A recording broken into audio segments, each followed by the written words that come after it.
Buenos días. A continuación vamos a partir con este primer bloque del simposio, enfocado fundamentalmente a lo que es la situación de la atrofia espinal en Chile y posteriormente plantear un poco la discusión acerca de lo que es el manejo multidisciplinario de los pacientes con atrofia espinal. La primera presentación la tiene la doctora Castiglioni. Ella es neuróloga infantil, especialista en enfermedades neuromusculares de la Clínica Las Condes, y nos va a hablar de la situación de la atrofia muscular en Chile.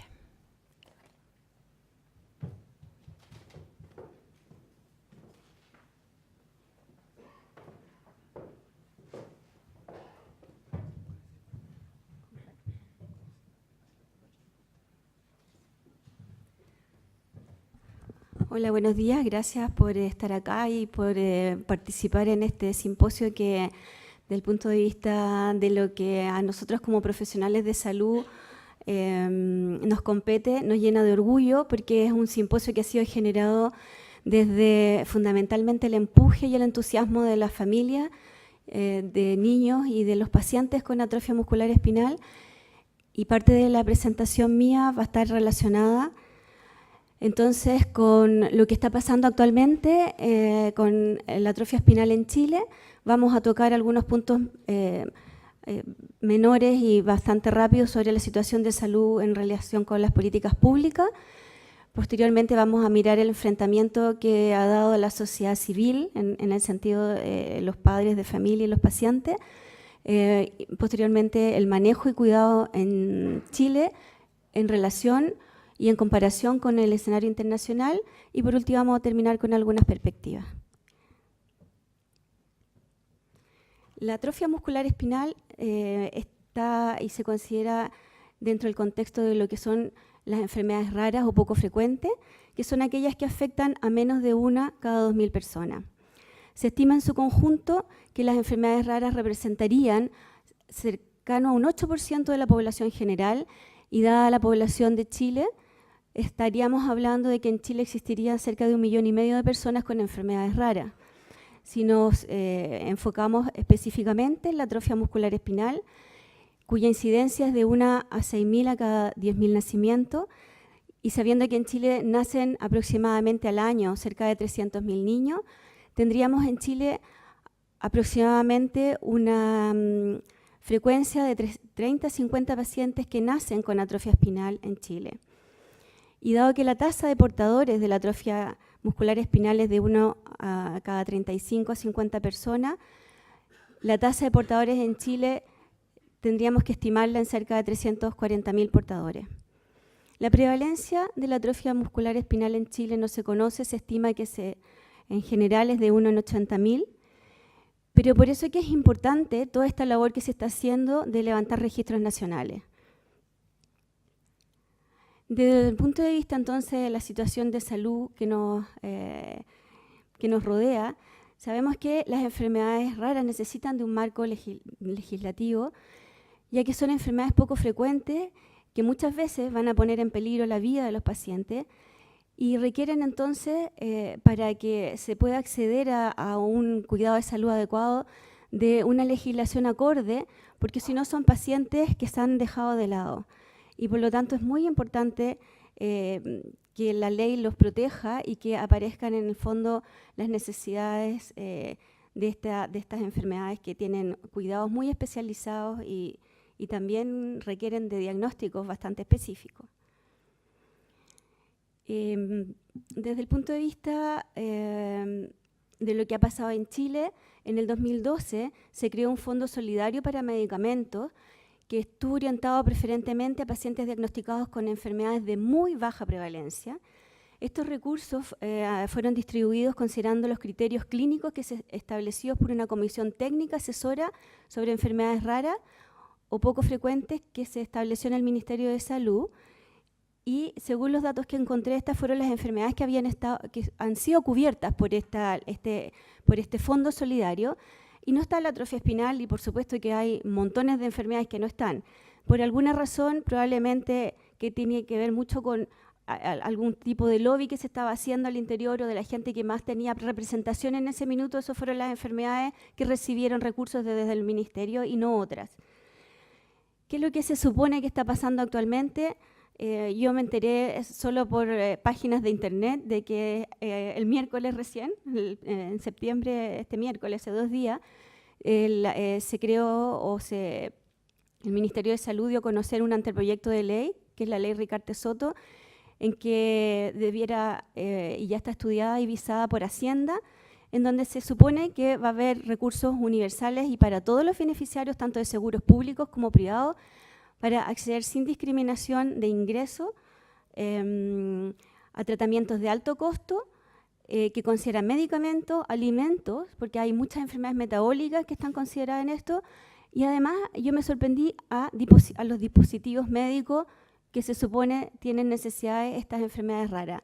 Ahora va a haber que esperar cuando se traduzca en concreto de qué estamos hablando, y yo creo que aquí hay una labor súper importante que hacer, porque es algo que se está en el fondo empezando a producir en el país. Bueno, es un poco lo mismo. Eso es en relación con lo que tenemos en Chile en salud pública, en lo que es la salud desde el punto de vista público, pero falta mucho por hacer y es importante que tengamos estos antecedentes en mente. Y ahora vamos a mirar un poco qué es lo que ha pasado en Chile en los últimos 2 o 3 años, diría yo, con el enfrentamiento del punto de vista de la sociedad civil. Mientras no existan organizaciones de pacientes, la verdad es que las enfermedades raras muy pocas veces son miradas y son vistas por el mundo en general. Una manera de que aparezcan en el escenario es que se movilicen las agrupaciones de pacientes y de familia. Y lo que ha pasado con esta organización de familias de atrofia espinal es bastante impresionante, porque en tan poco tiempo han logrado muchísimas cosas. Y ellos, me parece a mí, que han hecho lo que la Organización Mundial de la Salud ha definido como importante, que es el empoderamiento. El empoderamiento, entonces, de los pacientes y de la familia como un prerequisito para la salud y la manera de orientar, entonces, a que esta asociación activa de autoayuda de los pacientes es una de las estrategias más importantes para mejorar la salud y la calidad de vida de los pacientes con enfermedades crónicas. En el mismo sentido están estos 2 simposios que significan una enorme energía de trabajo para todos. Y también cuando uno mira qué es lo que el Consejo Europeo ha recomendado a los estados en relación con las enfermedades raras, yo me di cuenta que casi todas las cosas que ellos recomiendan, de alguna manera en Chile se están ya generando en relación con la atrofia espinal. 1, consultar a los pacientes y a los representantes de los pacientes en políticas en el ámbito de las enfermedades raras. Como decía recién Cristian Neira, se está generando en el Ministerio de Salud una guía de cuidados prácticos en cuidados respiratorios de atrofia espinal. La facilitación del acceso de los pacientes a la información está también llevándose a cabo, puesto que existe un sitio web creado por la misma corporación que es bastante activo. Todas estas charlas, estos simposios y además los tours que hacen por regiones. Después, promover las actividades de las organizaciones de pacientes, como ustedes también ya saben, el apoyo de SENADI, que es el Servicio Nacional de la Discapacidad, ha sido importante. Y esto todo ha creado, en el fondo, una movilización y un aumento en la formación de los profesionales médicos que están a cargo y de los profesionales de salud que están a cargo del cuidado de estos pacientes. Y, por supuesto, la creación de redes a lo largo de todo Chile. El Registro Nacional de Pacientes está en curso. Va a ser muy importante tener la encuesta final, que está financiada por FAME Chile, y la participación y la inserción en las redes internacionales. Es importante porque esto permite desarrollar la investigación clínica, mejorar la atención al paciente y mejorar la planificación sanitaria. Y en el fondo es la única manera de agrupar los datos con el fin de alcanzar un tamaño de muestra suficiente cuando uno quisiera, en el fondo, que los pacientes pudiesen participar en investigación tanto epidemiológica como clínica. Y también son vitales porque es la manera de evaluar viabilidad de ensayos clínicos, facilitar planificación de los ensayos clínicos apropiados y apoyar la inscripción de los pacientes. Entonces ahora nos vamos a detener un poco más en saber qué está pasando con la población nuestra. en relación, y lo que voy a hacer es relacionarlo con lo que está recientemente publicado a principios de este año en el Journal Neurology, en donde se dio a conocer un mapeo de las diferencias en cuidados de salud de 5.000 pacientes con atrofia muscular espinal de 24 registros nacionales y de 25 países.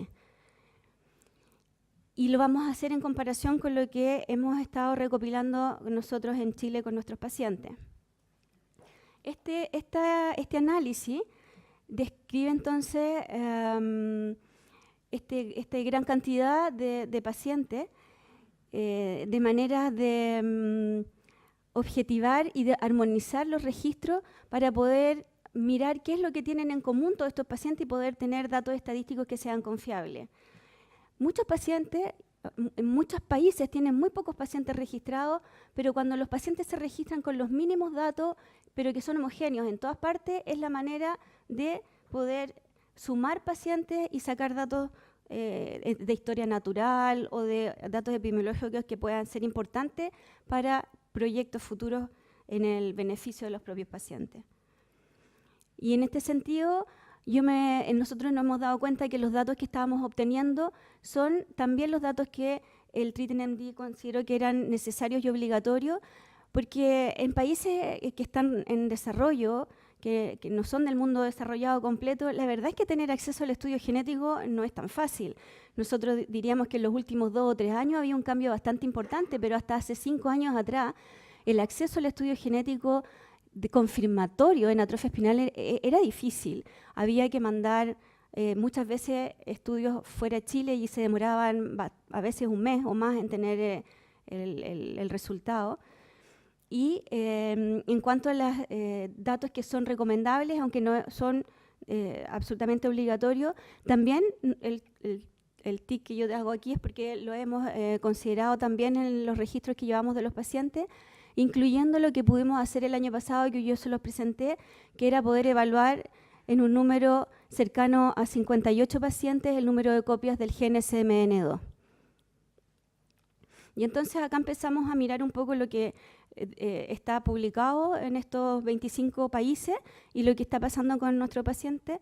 Bueno, nosotros tenemos 87 pacientes registrados y la cantidad de pacientes que registraron en estos 25 países, tenemos 2 que están ahí mostrados con la flecha roja, que es Argentina y México, que son los únicos países que participaron de Sudamérica, con distintos grados de pacientes, pero por ejemplo tenemos Macedonia, que aportó 3 pacientes, y Estados Unidos, por supuesto, que aportó 2.834 pacientes, que era el volumen más alto de pacientes que estaban registrados. Cuando analizamos la distribución por edad de estos 87 pacientes, sorprendentemente, o quizás no tan sorprendentemente, la distribución es bastante parecida a la que ellos mostraron cómo se distribuían las edades, siendo la mayor proporción de pacientes los pacientes entre los 10 y los 19 años, que es también la mayor proporción de pacientes que nosotros tenemos. Las razones pueden ser múltiples, probablemente el hecho, por ejemplo, que tengamos tan pocos pacientes de 0 a 11 meses es una alerta o una invitación a los médicos que están participando en distintas regiones a que cuando tengan pacientes con atrofia espinal tipo 1 o pacientes que están recientemente diagnosticados se acerquen a la corporación para que entren a formar parte del registro nacional. Y cuando posteriormente vemos la estratificación por tipo de atrofia muscular espinal, vemos que nosotros lo que más tenemos son pacientes con atrofia espinal tipo 2, hay muchos pacientes con atrofia espinal tipo 1, pero de estos pacientes que están acá, que son de los últimos 3 años, hay varios que ya están fallecidos.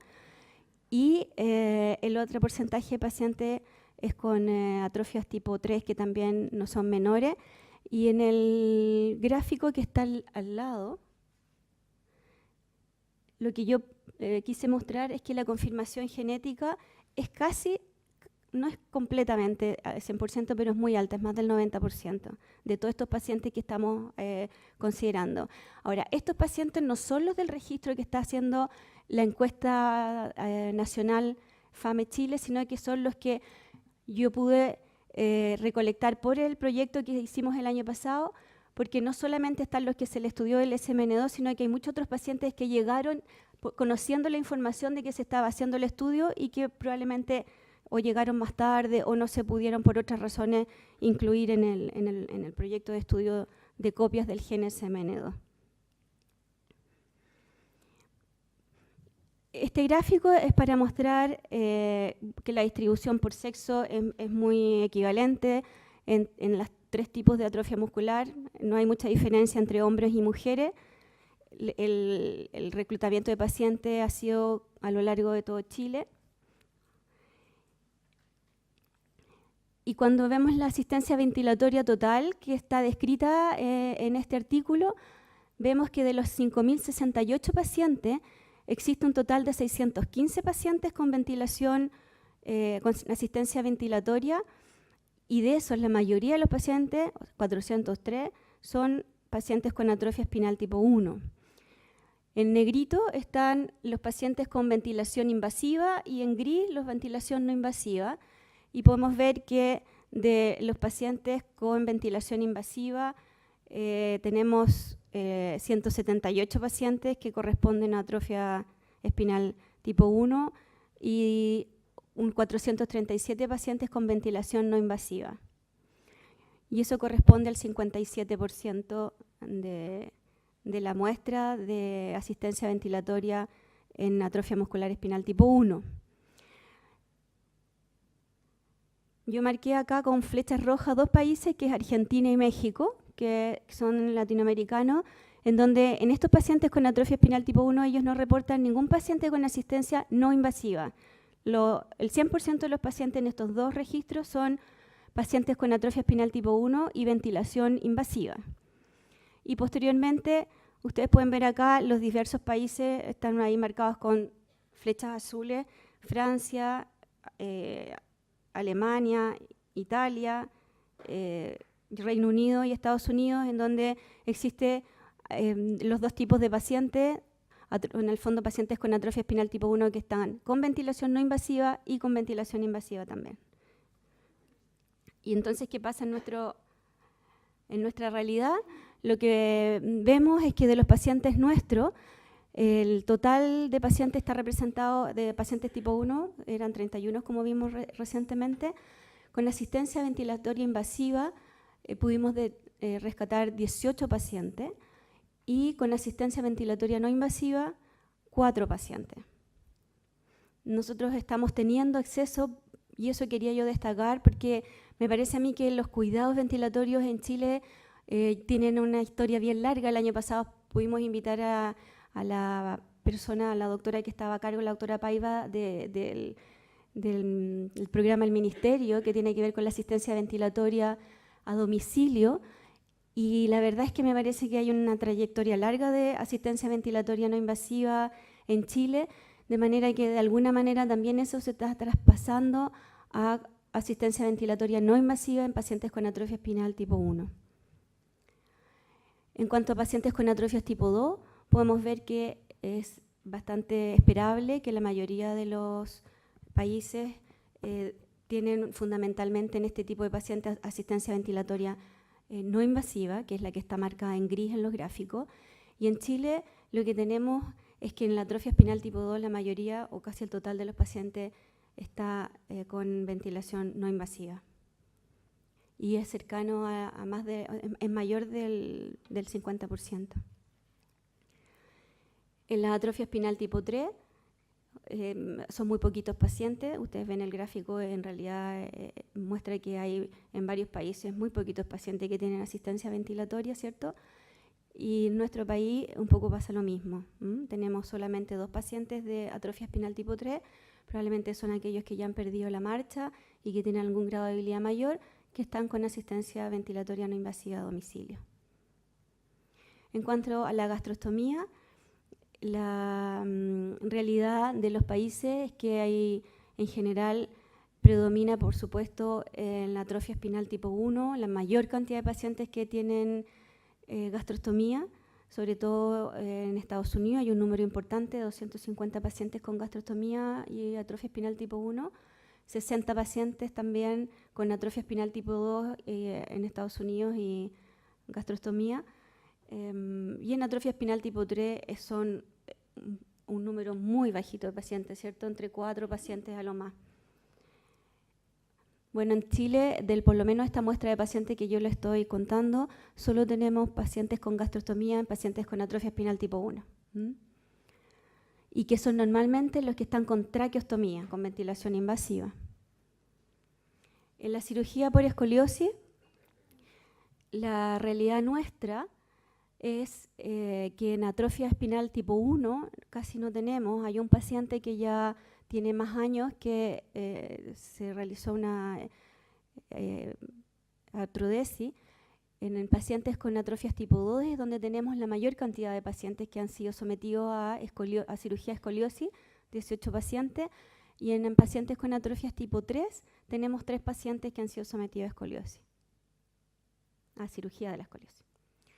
En relación con el número de copias del gen SMN2, la caracterización de nuestra población es muy parecida a lo que se ha publicado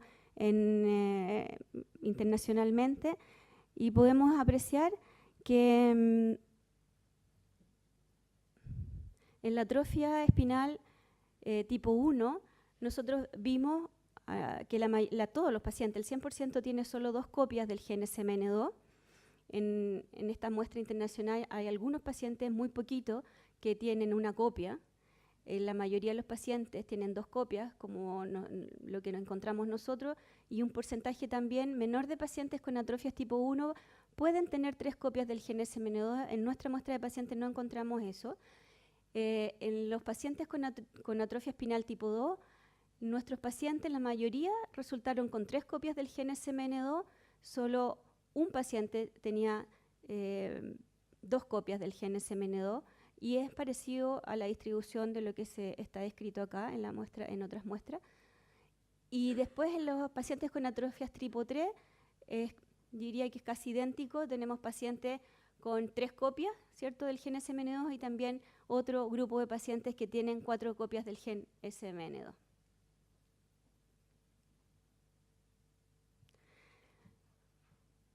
Yo voy a tratar de no aburrirlos mucho, pero yo quería detenerme nada más que en qué está pasando con la estrategia de aproximación al diagnóstico de atrofia espinal, porque quiero que saquemos algunas cosas en limpio.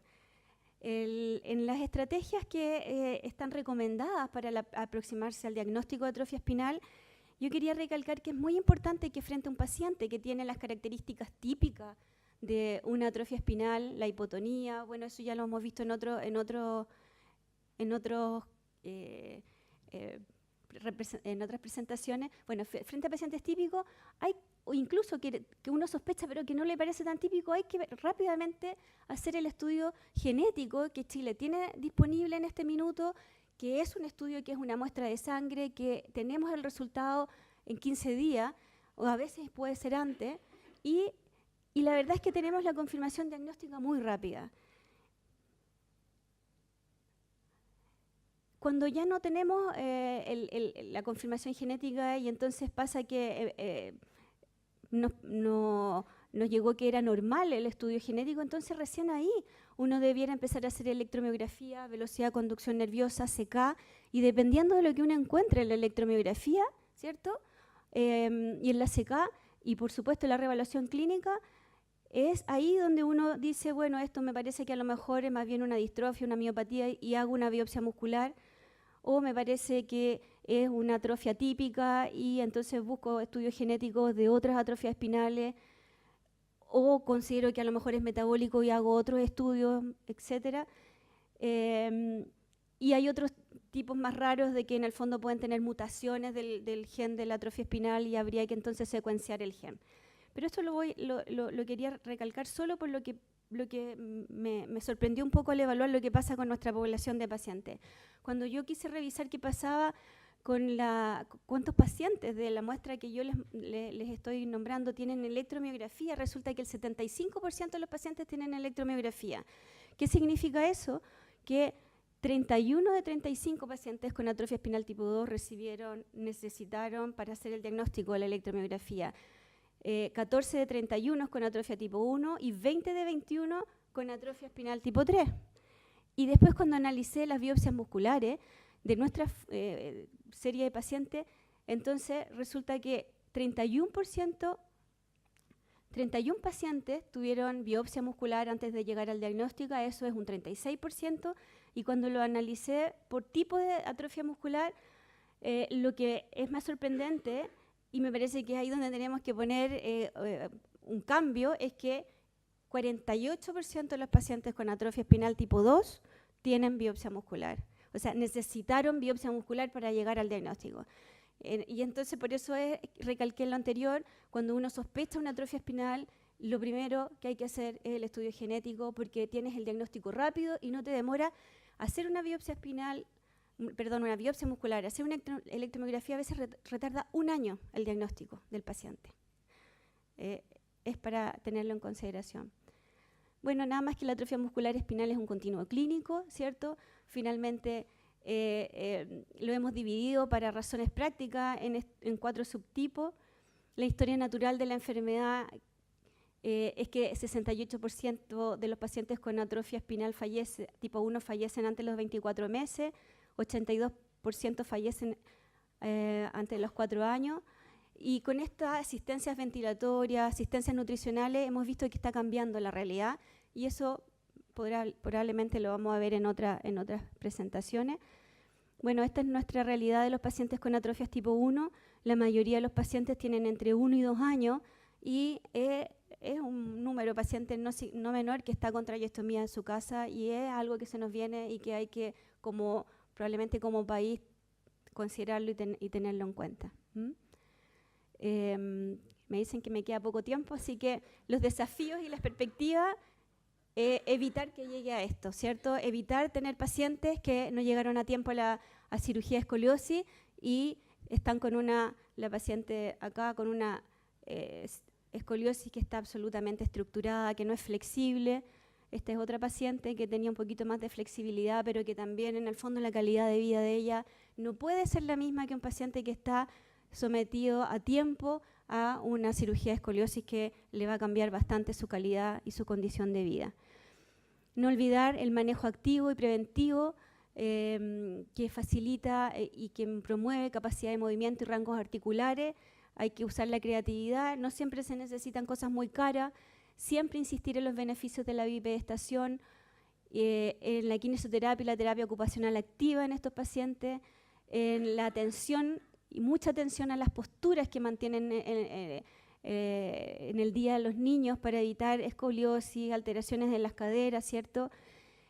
Y fomentar siempre la autonomía, ¿cierto? De todas las maneras que podamos fomentar la autonomía en los niños, porque le va a abrir también las perspectivas cognitivas, ¿cierto? Dejar a un niño sin movilizarse, sin poder acceder él solo a donde él quisiera llegar, realmente restringe el desarrollo cognitivo de los niños. La hipoterapia, que en cualquier parte se puede hacer, de repente en una tina, ¿cierto? En un pequeño. Fomentar actividades con animales, actividades lúdicas. Tenemos pacientes que han hecho hipoterapia y que realmente han notado los beneficios de la hipoterapia en ellos. La asistencia a la tos y la asistencia ventilatoria no invasiva, que es muy importante. Esto le agradezco a una mamá que mandó su calendario de lo que hace con su hijo, de todos los días, de los cuidados que requiere Santiago. Y entonces lo que tenemos que hacer es continuar mejorando el cuidado adecuado de los pacientes, armonizar nuestras indicaciones con las recomendaciones de expertos, homogeneizar los cuidados, trabajando más en la prevención de las complicaciones, monitorizando el seguimiento de las indicaciones estándar en todos los pacientes. Y nuestro objetivo próximo es tener datos completos sobre la epidemiología de los pacientes de atrofia espinal en Chile, un registro nacional dedicado a recoger estos datos, continuar promoviendo capacitación de kinesiólogos, que es muy importante para la evaluación de los pacientes y de su estado funcional con escalas motoras validadas, fortalecer las redes nacionales, y se invita entonces a la comunidad de profesionales e investigadores a colaborar con el adecuado cuidado de pacientes con atrofia muscular espinal y también a motivarse para desarrollar trabajos clínicos y básicos en esta área. sin duda los pacientes y sus familias se los agradecerán. Y yo agradezco a todos los colaboradores, tanto nacionales como internacionales, que hacen posible todo este estudio e investigaciones. Muchas gracias.